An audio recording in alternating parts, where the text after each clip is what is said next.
আসসালামু আলাইকুম প্রিয় চাকরিপ্রত্যাশী ভাই বোনেরা। এয়ারপোর্টের খুবই গুরুত্বপূর্ণ দুটি পোস্টে ইয়েস বাংলা এয়ারলাইন্স আবারও একটি বিশাল নিয়োগ বিজ্ঞপ্তি প্রকাশ করেছে। আমরা পূর্বের একটি ভিডিওতে এক্সিকিউটিভ এয়ারপোর্ট সার্ভিস এই পদ নিয়ে একদম বিস্তারিত আলোচনা করেছি। এক্সিকিউটিভ এয়ারপোর্ট সার্ভিস এই পদের কাজ কি, এক্সিকিউটিভ এয়ারপোর্ট সার্ভিস এই পদে আবেদনের জন্য কী কী শিক্ষাগত যোগ্যতার প্রয়োজন পড়বে, এক্সিকিউটিভ এয়ারপোর্ট সার্ভিস এই পদের বেতন ভাতা সহ একদম ডিটেলস ধারণা নিয়ে আমাদের এই চ্যানেলে একটি ভিডিও দেওয়া আছে। আপনি যদি আমাদের সেই ভিডিওটি মিস করে থাকেন তাহলে আমাদের এই ভিডিওটি দেখে আসতে পারেন। তো আজকের এই ভিডিওতে আমরা airport service assistant aircraft loader এই পদ নিয়ে একদম বিস্তারিত ধারণা দিব। Airport service assistant aircraft loader এর কাজ কি এবং সঠিক নিয়মে কিভাবে আপনারা airport service assistant aircraft loader এই পদে আবেদন করবেন সেসব প্রসেস স্টেপ বাই স্টেপ দেখিয়ে দেওয়ার চেষ্টা করব। আজকের এই ভিডিওটি আপনি যদি সম্পূর্ণ কন্টিনিউ করেন একদম সহজেই সঠিক নিয়মে আপনার হাতে থাকা স্মার্টফোন, কম্পিউটার, ল্যাপটপ যে ডিভাইসই আপনার হাতে রয়েছে সেই ডিভাইসটি দিয়েই বিডিজবসের মাধ্যমে একদম ফ্রিতে আপনি আপনার আবেদন সাবমিট করতে পারবেন। Airport service assistant aircraft loader এই পদে আপনাদের পার মান্থ স্যালারি হবে 16,000 টাকা। আর এর সঙ্গে যে সকল সুযোগ সুবিধাগুলো যুক্ত হবে তা হচ্ছে আপনার ডিউটি শিডিউল অনুযায়ী সকালের নাস্তা অথবা দুপুরের খাবার অথবা রাতের খাবার প্রদান করা হবে। ঢাকা সহ বাংলাদেশের 7টি এয়ারপোর্টেই ইয়েস বাংলা এয়ারলাইন্সের ডোমেস্টিক ফ্লাইট কার্যক্রম চলমান রয়েছে। ঢাকার বাইরে ইয়েস বাংলা এয়ারলাইন্সের যেসব স্টেশন রয়েছে সেসব স্টেশনে যদি আপনার ডিউটি হয় সেখানে মূলত আপনি খাবার বিল বাবদ একটি 1500 টাকা হারে ভাতা পাবেন। উৎসব ভাতা রয়েছে, প্রবেশন পিরিয়ড শেষে বাৎসরিক 2টি ঈদ বোনাস পাবেন। এছাড়াও কোম্পানির নিয়ম অনুযায়ী অন্যান্য সকল সুযোগ সুবিধাগুলো পেয়ে যাবেন। Airport service assistant aircraft loader আপনি যদি এই পদে আবেদন করতে ইচ্ছুক হয়ে থাকেন তাহলে আপনার যে শিক্ষাগত যোগ্যতার প্রয়োজন পড়বে তা হচ্ছে মিনিমাম এসএসসি। আপনি যে কোনো বোর্ড থেকে যদি এসএসসি কমপ্লিট করেন, ভোকেশনাল, মাদ্রাসা বোর্ড অথবা উন্মুক্ত বিশ্ববিদ্যালয়, যে কোনো বোর্ড থেকে যদি আপনি এসএসসি কমপ্লিট করে থাকেন তাহলেই আপনি এই পদে আবেদন করতে পারবেন। দেখতে পাচ্ছেন এখানে বলে দেওয়া হয়েছে সর্বনিম্ন এসএসসি বা সমমান এবং সর্বোচ্চ এইচএসসি। মনে রাখবেন আপনি যদি এই পদে আবেদনের ক্ষেত্রে এইচএসসি থেকে উচ্চ লেভেলের ডিগ্রি অ্যাড করে আবেদন করেন তাহলে মূলত আপনার আবেদনটা বাতিল বলে গণ্য হবে।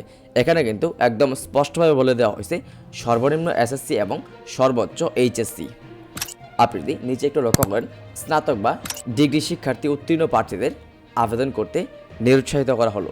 এই বিষয়গুলো একটু মাথায় রাখবেন। তো এখন অনেকের মনেই এই প্রশ্ন থাকতে পারে যে আমরা যারা গ্র্যাজুয়েশন বা ডিগ্রি শিক্ষার্থী রয়েছি আমরা কেন এই পদে আবেদন করতে পারবো না।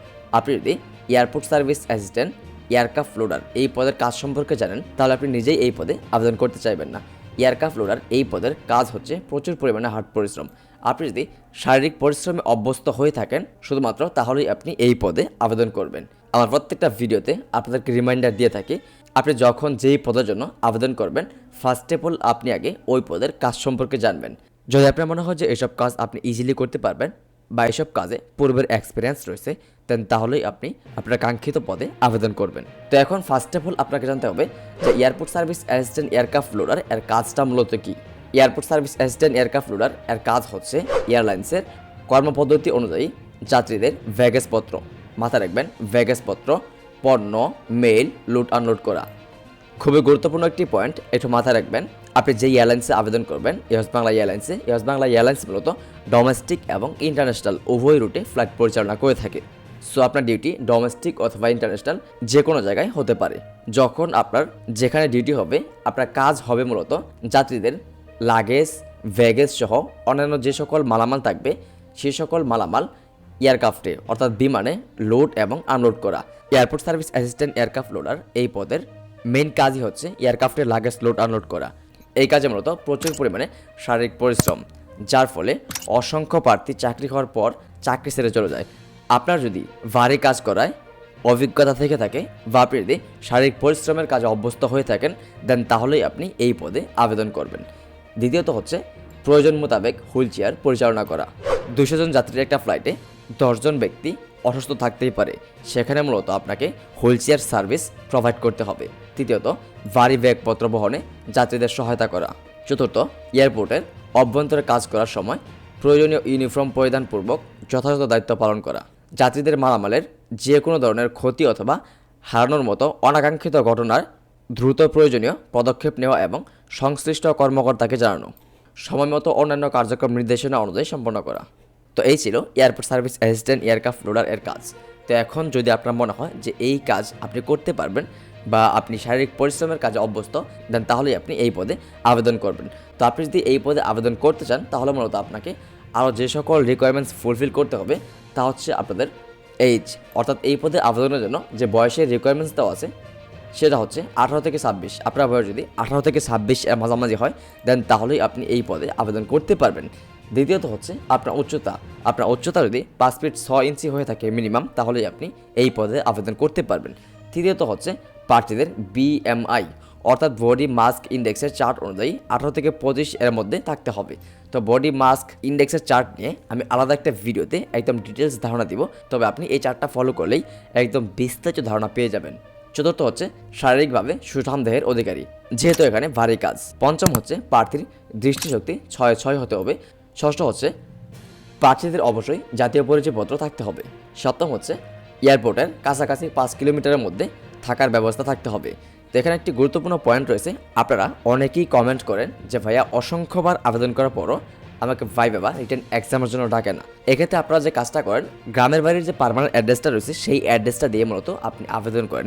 আপনি আবেদনের সময় যে কাজটি করবেন, ঢাকা এয়ারপোর্টের কাছাকাছি যদি আপনার কোনো আত্মীয় স্বজন থেকে থাকে তাহলে আপনি মূলত সেই অ্যাড্রেসটাকে প্রেজেন্ট অ্যাড্রেস ব্যবহার করে আপনার আবেদন সাবমিট করবেন।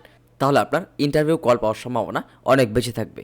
অর্থাৎ আপনার পার্মানেন্ট অ্যাড্রেস যেখানেই থাকুক না কেন, আপনার প্রেজেন্ট অ্যাড্রেসটা থাকতে হবে এয়ারপোর্টের কাছাকাছি। তো সর্বশেষ হচ্ছে যে কোনো প্রতিষ্ঠানে লোডার হিসাবে অভিজ্ঞ প্রার্থীদের অগ্রাধিকার দেওয়া হবে। অর্থাৎ আপনি যদি এর পূর্বে অন্য কোনো প্রতিষ্ঠানে লোড আনলোডিং কাজের সঙ্গে যুক্ত থেকে থাকেন, আপনি যদি সেই অভিজ্ঞতা বা এক্সপিরিয়েন্স এখানে অ্যাড করে আবেদন করেন তাহলে মূলত আপনাকে অগ্রাধিকার দেওয়া হবে বা আপনার চাকরিটা হওয়ার সম্ভাবনা 80% বেশি থাকবে। তো এখন আমরা airport service assistant aircraft loader এই পদের আবেদন করব। তো এই পদে আবেদনের জন্য আপনাকে একটি বিডিজবস প্রোফাইল ক্রিয়েট করতে হবে। তো আমি যার জন্য আবেদন করব তার মূলত অলরেডি বিডিজবসে অ্যাকাউন্ট ক্রিয়েট করা আছে। আপনার যদি বিডিজবসে অ্যাকাউন্ট ক্রিয়েট করা না থাকে তাহলে আমাদের এই ভিডিওটি দেখে একটি বিডিজবস অ্যাকাউন্ট ক্রিয়েট করে নিতে পারেন এবং সেখানে আপনার যাবতীয় তথ্য সাবমিট করে একটি সিভি তৈরি করে নিতে পারেন। পরবর্তীতে জাস্ট আমাদের দেখানো স্টেপগুলো ফলো করে আপনি আপনার আবেদন সাবমিট করতে পারবেন। তো আমরা airport service assistant aircraft loader এই পদের আবেদন করব সাব্বির আহমেদ এই প্রোফাইল থেকে। তো এই প্রোফাইল থেকে আবেদনের পূর্বে আমাদেরকে এই প্রোফাইলটাকে আরও আপডেট করতে হবে। এই সার্কুলারে যে সকল রিকোয়ারমেন্ট চাওয়া হয়েছে আমাদেরকে আবেদনের জন্য, আমাদের সিভিতে সেই সব রিকোয়ারমেন্টস অ্যাড করতে হবে, সেই সব এক্সপিরিয়েন্স অ্যাড করতে হবে। মনে রাখবেন সার্কুলারে যেমনটা চেয়েছে আপনার সিভিতে যদি সেম তথ্য বা সেম কোয়ালিফিকেশন ইনক্লুডেড থাকে তাহলেই আপনি আবেদন করলে ভাইবা বা ইন্টারভিউর কল পাবেন। তো বিডিজবস প্রোফাইল বা বিডিজবসের সিভি আপডেট করার জন্য আমরা জাস্ট এখান থেকে এডিট বিডিজবস প্রোফাইল এই অপশনে ট্যাপ করব। ফার্স্টে হচ্ছে পার্সোনাল ডিটেলস। এক পাশে আমরা সার্কুলারটা ওপেন করে নিয়েছি, অপর পাশে আমরা বিডিজবস প্রোফাইল ওপেন করে নিয়েছি। ফার্স্ট অফ অল এখান থেকে আপনি যে বিষয়টা দেখবেন আপনার একটি পাসপোর্ট সাইজের ছবি আপলোড করা আছে কিনা, আর অবশ্যই আপনার পাসপোর্ট সাইজের ছবিটা ফর্মাল ড্রেসআপে হতে হবে। দেখতে পাচ্ছেন সাব্বির আহমেদ এর ছবিটা মূলত একটি ফর্মাল ড্রেসআপে রয়েছে। সো আমাদের এই ছবিটা আর চেঞ্জ করার প্রয়োজন নেই।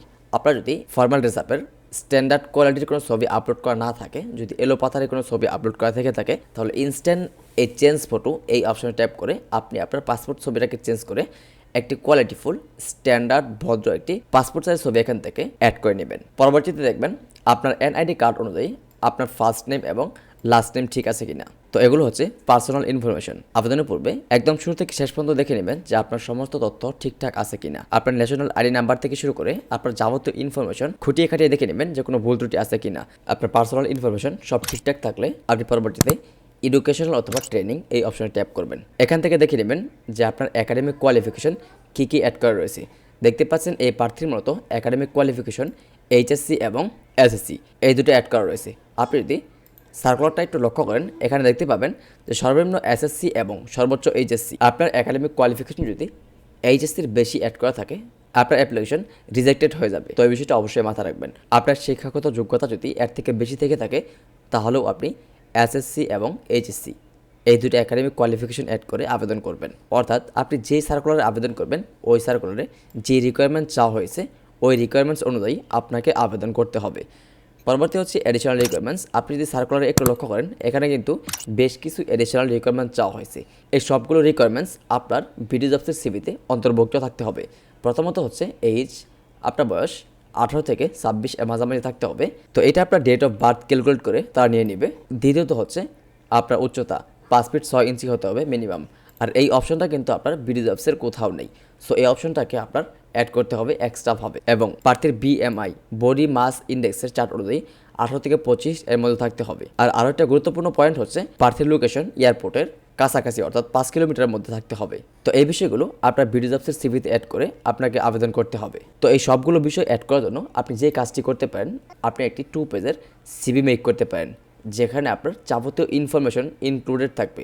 আপনি 2 পেজের একটি প্রফেশনাল সিভি তৈরি করবেন এবং বিডি জবস থেকে কাস্টমাইজ সিভি নামে একটি অপশন পেয়ে যাবেন। কাস্টমাইজ সিভি এই অপশনে ট্যাপ করলে আপনার সামনে এরকম একটি ইন্টারফেস শো করবে। এখান থেকে আপনার 2 পেজের সিভিটাকে আপলোড করতে পারবেন। তো আমরা কিন্তু অলরেডি এক 2 পেজের সিভি মেক করে রেখেছি এই পদে আবেদনের জন্য। যে সকল রিকোয়ারমেন্ট চাওয়া হয়েছে এই সার্কুলারে, এই সব রিকোয়ারমেন্টস অ্যাড করে আমরা এই সিভিটা মেক করেছি। এই সার্কুলারে যা যা ইনফরমেশন চাওয়া হয়েছে আমরা এই সিভিতে সব ধরনের ইনফরমেশন অ্যাড করার চেষ্টা করেছি। তো এখন আমরা মূলত এই সিভিটাকে আমাদের বিডি জবসে আপলোড করব। তার জন্য এই কাস্টমাইজ সিভি এই অপশন থেকে জাস্ট এই চুজ ফাইলে ক্লিক করতে হবে। চুজ ফাইলে ক্লিক করলেই আপনার কম্পিউটার, ল্যাপটপ অথবা যে ডিভাইস থেকে আপনি এই কাজটি করতেছেন না কেন, আপনার সেই ডিভাইসের গ্যালারিতে নিয়ে যাবে। জাস্ট সেখান থেকে আপনি আপনার ফাইলটাকে সিলেক্ট করে দিবেন এবং এখান থেকে আপলোড ফাইল এই অপশনে ট্যাপ করে দিবেন। তো আমাদের সিভিটা কিন্তু অলরেডি আমাদের বিডি জবসের প্রোফাইলে আপলোড হয়ে গেছে। তো এখন আমরা যদি আমাদের এই বিডি জবস প্রোফাইল থেকে যে কোনো জবের জন্য আবেদন করি, দেন আমাদের এই সিভিটা কিন্তু শো করবে। তবু আপনাকে আরও বেশ কিছু ইনফরমেশন আপনার বিডি জবসে অ্যাড করতে হবে।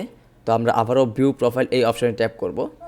এই অপশনে ট্যাপ করে দেখব যে আমাদের আর বাকি তথ্য সব ঠিকঠাক আছে কি না। তো ফার্স্টে আমরা নাম, ঠিকানা, একাডেমিক কোয়ালিফিকেশন সব দেখে নিচ্ছি। পরবর্তী হচ্ছে স্কিল। দেখতে পাচ্ছেন এখানে কিন্তু আপনাকে স্কিল অ্যাড করতে হবে। আপনি যে জবের জন্য আবেদন করবেন, এয়ারপোর্ট সার্ভিস অ্যাসিস্ট্যান্ট, এই রিলেটেড কোনো স্কিল এখানে অ্যাড করতে হবে। পরবর্তীতে পার্সোনাল ডিটেলস এখানে দেখতেই পাচ্ছেন, এখানে কিন্তু পার্সোনাল ডিটেলস অ্যাড করা আছে এবং এখানে 2টি রেফারেন্স অ্যাড করা আছে। খুবই ইম্পর্ট্যান্ট হচ্ছে রেফারেন্স। আপনাকে অবশ্যই রেফারেন্স অ্যাড করতেই হবে। যে কোনো সরকারি কর্মকর্তার রেফারেন্স আপনি চাইলে অ্যাড করতে পারেন। আপনি আপনার স্যারের রেফারেন্স অ্যাড করতে পারেন, অথবা আপনার যদি কোনো রিলেটিভ থেকে থাকে যে গভর্নমেন্ট জব করে, আপনি কিন্তু তাদেরও রেফারেন্স এখানে অ্যাড করতে পারবেন। তো এই বিষয়গুলো কিন্তু একদমই ইজি।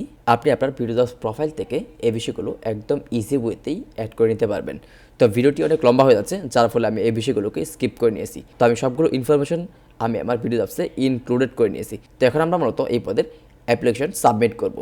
তো তার জন্য যে কাজটি করতে হবে, বিডি জবসের হোম পেজে চলে আসতে হবে। হোম পেজে চলে আসার পর এখান থেকে সার্চ বাই কিওয়ার্ড নামে একটি অপশন পাবেন। এখান থেকে জাস্ট ইউএস বাংলা এয়ারলাইন্স লিখে সার্চ করবেন।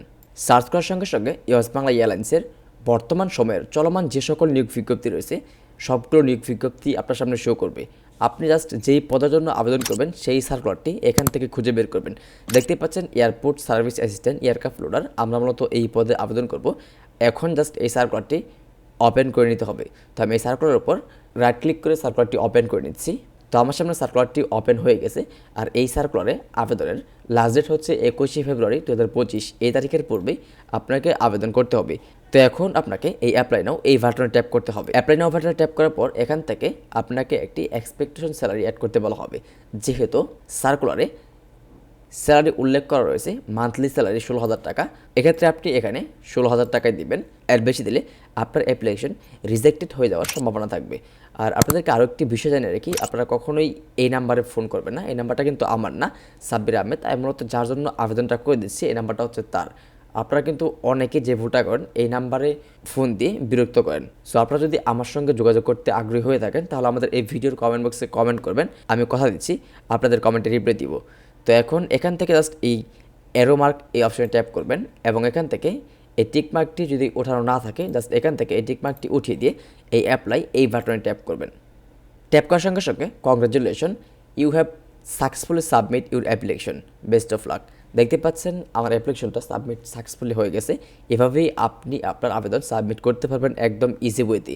বিডি জবসের মাধ্যমে আবেদন করতে কোনো প্রকার চার্জের প্রয়োজন পড়ে না। একদম ইজি ওয়েতে, একদম সহজে, একদম ফ্রিতেই আপনি বেসরকারি যে সকল কোম্পানিগুলো রয়েছে সবগুলো কোম্পানিতে আপনি আবেদন করতে পারবেন। তবে আপনারা যারা বিডি জবসের মাধ্যমে অসংখ্যবার অ্যাপ্লিকেশন করার পরও ইন্টারভিউ কল বা SMS পাচ্ছেন না, আপনারা চাইলে বিডি জবস প্রোটা ইউজ করতে পারেন।